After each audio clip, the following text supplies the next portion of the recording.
Zonë Daku, kemi aktivitetet të shtuara të AKR-s në Anë Morav, kemi vizitat e shpeshta të kreut partisë suaj, ndërkohë që keni mbajtur edhe kuvendin.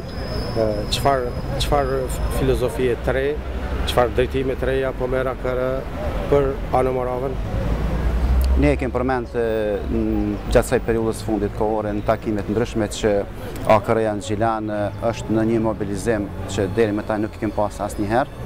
Sa po përfunduam kuvendin, kemi zgjedhur organet e reja, mund të them që kemi zgjedhur një kryesi jashtëzakonisht të mirë dhe i gëzohem faktit që gjatë kësaj periudhe kohore ne kemi brenda 36 kuvendeve të ndegëve që kemi mbajt, kemi pas mbi 2600 pjesëmarrës, tani në proces të kuvendeve të ndegëve të forumit rinor dhe forumit të gruas dhe si tërësi e gjithë kësaj mendoj që AKR natyrisht me mbështetjen e plotë që kemi president Pacolli, jemi në proces dhe jemi të gatshëm për me bindje të plotë dhe me vizion të qartë për të marrë këtë mandat të qeverisin komunale.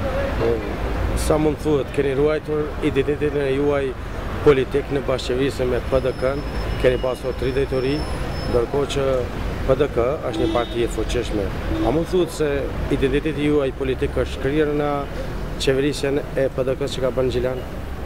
Krenaria e AKR-s është se në anën tonë gjithmonë kemi potencuar, kemi profesionalizmin dhe ndoshta me pak fjalë të përmbylli se derisa drejtoritë të cilat u hiqen nga AKR-ja në komunën e Gjilanit përmenden si shembull në nivel të Kosovës, prandaj ndoshta nuk ka nevojë koment tjetër. Do jeni ju kandidat për kryetar zonë Daku? Se përket kandidaturës ne do ta bëjmë me kohë të ditur. Është më rëndësi që jemi duke punuar bashkarisht në mënyrë shumë kolektive, të mobilizuar maksimalisht dhe besoj që me kohë do të jetë për opinionin ditur dhe emri i kandidatit.